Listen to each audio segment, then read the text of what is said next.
दोस्तों, जैसा कि आपको पता है, ममता बनर्जी जो वेस्ट बंगाल की सीएम हैं, मुख्यमंत्री हैं, एसआईआर में जो 50 लोगों का नाम मृत में घोषित कर दिया गया था, उनको लेकर वो 3 फरवरी को दिल्ली पहुंचती है। उसके नेक्स्ट दिन 4 फरवरी को सुप्रीम कोर्ट जाती हैं। वहाँ पे जो एसआईआर का जो इश्यूज है, जो उनकी दलील है, वो पेश करती हैं।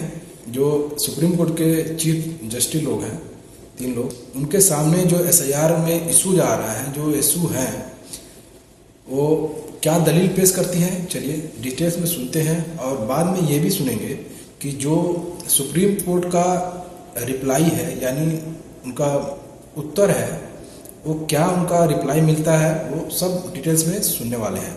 सबसे पहले मैं आपको बता दूं, जो बंगाल के सीएम ममता बनर्जी हैं, उन्होंने जो आज 4 फरवरी को जो सुप्रीम कोर्ट में दलील रखा है, अपना केस खुद ही लड़ी है।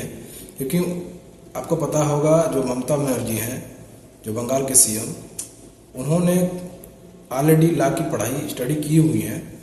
तो आज खुद उन्होंने सुप्रीम कोर्ट में जाके अपनी जो लड़ाई है वो उन्होंने लड़ रहा है। तो चलिए सुनते हैं क्या क्या आज सुप्रीम कोर्ट में बात हुआ है।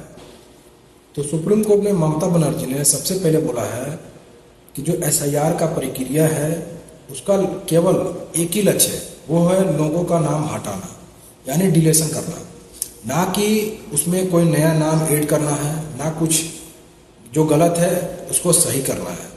तो फर्स्ट ये क्लियर हो गया कि जो एसआईआर हो रहा है वो लोगों का नाम जो हटाना है, काटना है, इसी के लिए हो रहा है। उन्होंने ये भी प्रक्रिया बताया कि जो एसआईआर हो रहा है वो बहुत ही जल्दबाजी तरीके से हो रहा है, जो कि नहीं होना चाहिए।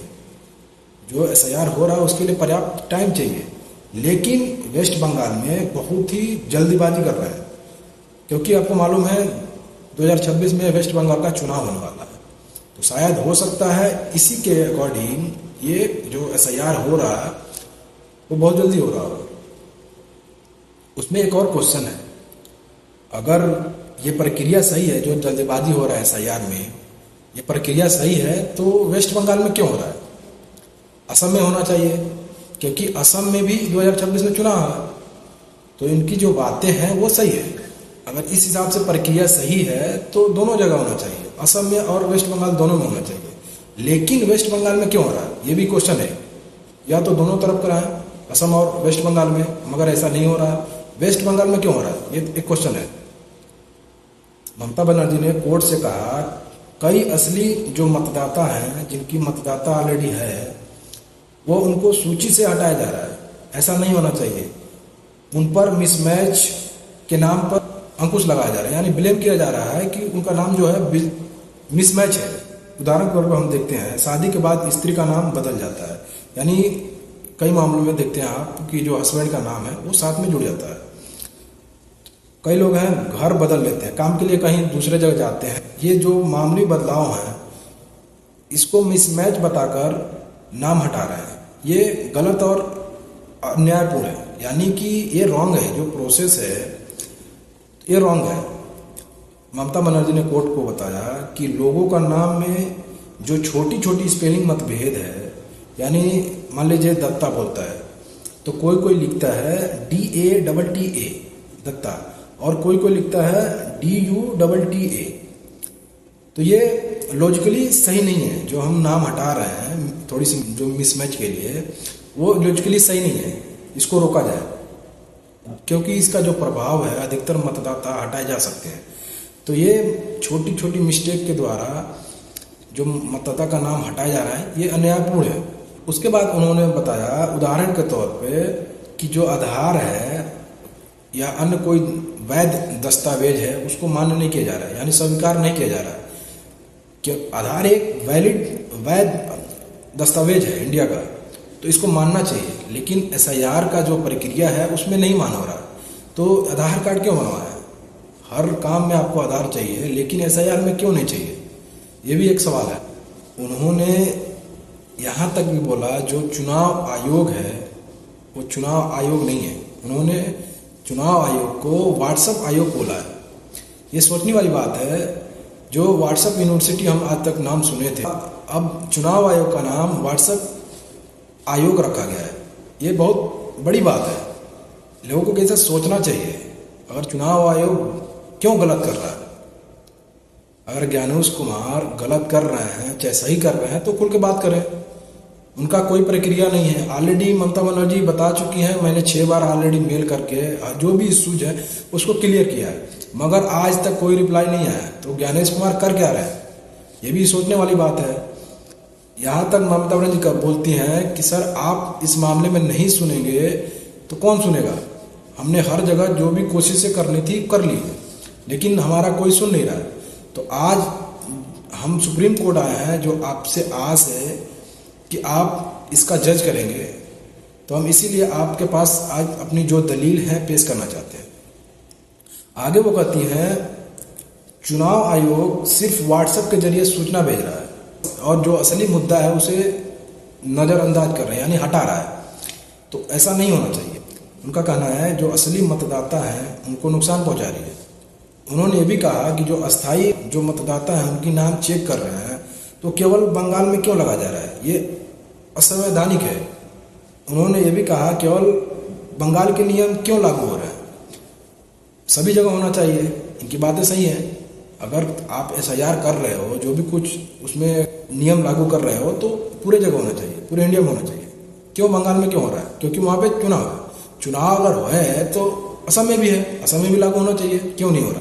उन्होंने ये भी प्रक्रिया दिया है, जब पूरी प्रक्रिया को सामान्य रूप से कई महीनों में किया जा सकता है तो उसे क्यों जबरदस्ती बहुत जल्दी किया जा रहा है। अगर SIR कर रहे हैं तो उसके लिए थोड़ा टाइम चाहिए, तो ये गलत है, उसमें थोड़ा सा टाइम चाहिए।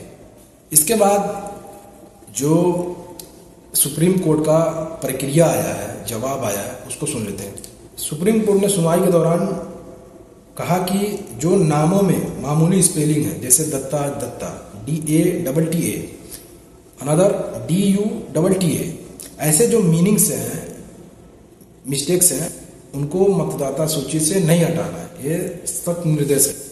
उसके बाद कोर्ट ने कहा कि हर असली मतदाता को वोटर सूची में रखना अनिवार्य है और उन्हें हटाया नहीं जाना चाहिए। उसके बाद कोर्ट ने यह भी कहा कि अगर जरूरत पड़ी तो मतलब टाइमलाइन में बदलाव किया जा सकता है, ताकि मुद्दों को सही से रखा जा सके। जो भी मुद्दा है SIR का, उसके लिए टाइम हम एक्सपेंड कर सकते हैं, टाइमलाइन बढ़ा सकते हैं, क्योंकि जो भी प्रॉब्लम है उसको सुनना है। कोर्ट ने इलेक्शन कमीशन को नोटिस भी जारी किया है कि अगली सुनवाई तय की जाए। तो अगली सुनवाई देखिए कब तक होता है। अब इसमें हम बात करेंगे, इसमें खास बात क्या है, इसमें खास क्या हुआ। खास बात यह है कि जो ममता बनर्जी वेस्ट बंगाल की CM है, वो 71 यानी 71 साल की है, जो महिला मुख्यमंत्री है।